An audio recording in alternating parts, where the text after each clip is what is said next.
salut tout le monde, c'est RSBike. Aujourd'hui, on se retrouve pour le 3e épisode de la restauration de cette moto, Yamaha R7 2023. Je suis pas tout seul dans cette vidéo, je serai en bonne compagnie. Tu m'as abandonné dans le précédent épisode. Donc, dans le précédent épisode, on a sélectionné toutes les pièces. Aujourd'hui, on va faire beaucoup de démontage, beaucoup de remontage. Donc, le planning aujourd'hui, il est simple. On va voir si la moto tourne déjà, parce que ça, on n'en a même pas certain qu'elle tourne. On n'en sait strictement rien. Donc, on va démonter ici le cache là pour pouvoir remettre la sonde lambda et remettre le tout sur la ligne à crack qui est juste derrière. Ensuite, reconnecter la batterie, connecter le nouveau Neyman, entre guillemets, qui n'est plus qu'un bouton poussoir on-off, voir si elle tourne correctement, et puis de là, si elle tourne correctement, on va changer le radiateur, et on va faire la vidange du liquide de refroidissement, en remettre du nouveau, et voir si elle retourne correctement. Bon, bien sûr, on va remonter le réservoir et tout ce qui s'ensuit. Le programme pour la vidéo, c'est ça. Et on verra pour avancer au fur et à mesure, monter les carénages et tout ce qui s'ensuit. Ici, c'est démonté. La sonde lambda est retirée. Ça, c'est pour le contacteur pour le frein arrière. Et ça, c'est pour l'ABS. Par contre, on s'est rendu compte d'un problème.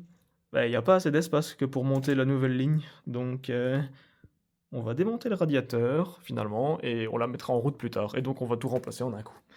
Voilà, parce que, pour ceux qui se rappellent, dans la dernière vidéo, j'avais démonté la ligne d'origine et j'avais galéré. Donc l'espace ici, entre la sortie des cylindres et le radiateur, c'est de la merde. Il n'y a pas assez d'espace.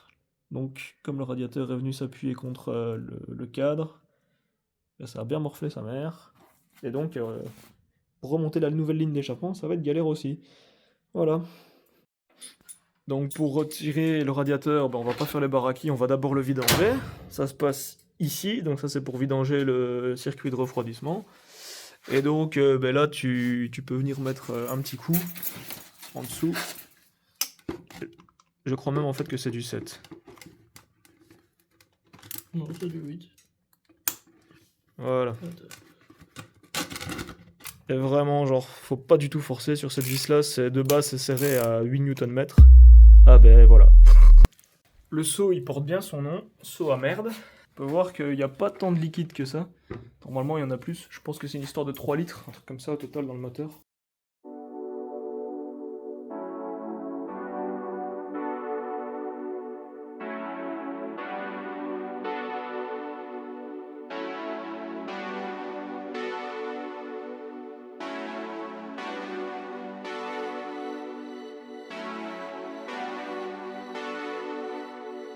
Bon, ligne à crapauvec ou ligne normale, ça va sortir ici. Là, il y a un catalyseur que je n'ai jamais mis. Et après, ça va passer ici en dessous. Ça va rejoindre le gros bazar qui est là-bas. Donc, le montage va se faire comme ça. Voilà. Voilà, j'ai l'impression d'être un universitaire qui présente son projet. Voilà, la belle ligne d'échappement. Maintenant, on peut la fixer au plafond et ça fera quelque chose de beau. Non mais voilà, c'est bon.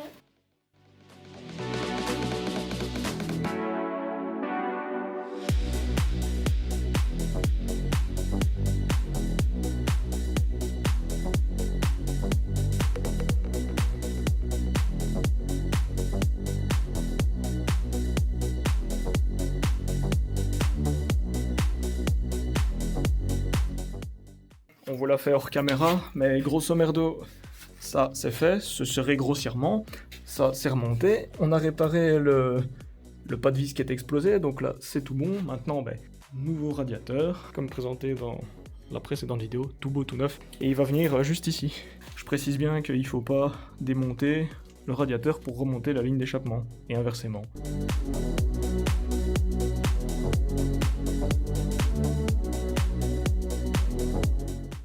Ça c'est fait, un radiateur tout neuf. Bon, du coup, on vous filme pas tout, on en est conscient, parce que parfois il nous faut 4 mains, c'est vraiment un truc de fou. Donc voilà, magnifique pièce, montée encore, en noir comme ça fait super agressif. Et donc finalement, on va mettre des carénages noirs. Elle sera full black. Maintenant qu'on a monté le radiateur, on va monter la ligne d'échappement. Ça c'est un problème par contre, chez Yam, ils mettent des sondes lambda beaucoup trop courtes. Câblé beaucoup trop court, ce qui nous amène à faire ce genre de réglage quand on met une ligne à cra. Génial. Donc là, on va remonter le cache. Et on aura quasiment... Enfin, on aura amorcé une partie avec la ligne. Mais il faudra la redémonter un moment pour remettre les joints.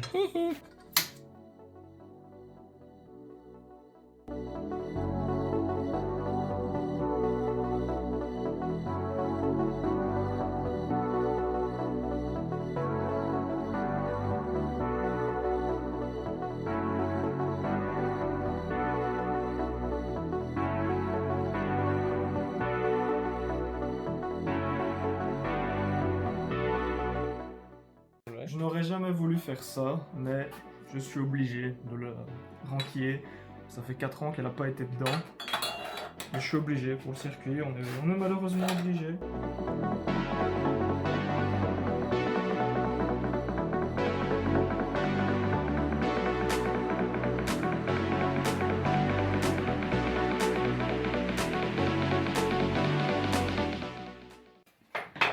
Donc maintenant, le compteur. Alors ça c'est le moment le plus attendu. Ça va faire des étincelles qu'on va leur mettre en route, tu vois. Alors, est-ce que déjà il y a quelque chose qui s'affiche? Si on fait ça. Oh! Oh! Ça c'est déjà pas mal. Donc là, on peut voir... Déjà, il n'y a plus d'essence, elle est pas contente. Ah bah oui, mais je vais voir. Donc 13 439 km. C'est déjà bien. Voilà. Oh, c'est beau ça. Ça fonctionne bien. On va remettre le réservoir et on va tenter un démarrage. Allez, avant de la redémarrer, on va refaire les connexions. Donc je le rappelle, une connexion électrique, ça c'est bon.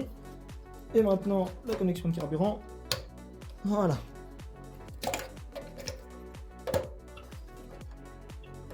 Faut que ça fasse clic.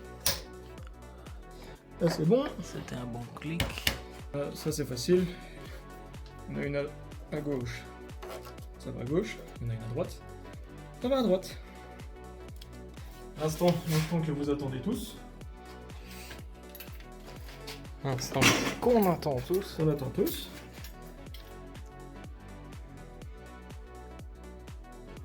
Elle a détecté qu'il y avait du fioul.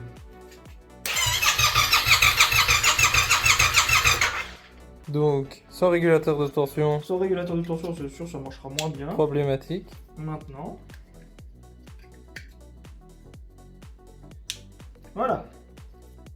Bon, allez, après avoir galéré pendant un moment, on vous a fait tout ça hors caméra. C'était hyper chiant, mais on a trouvé une supercherie. Voilà, allez, mets le contact.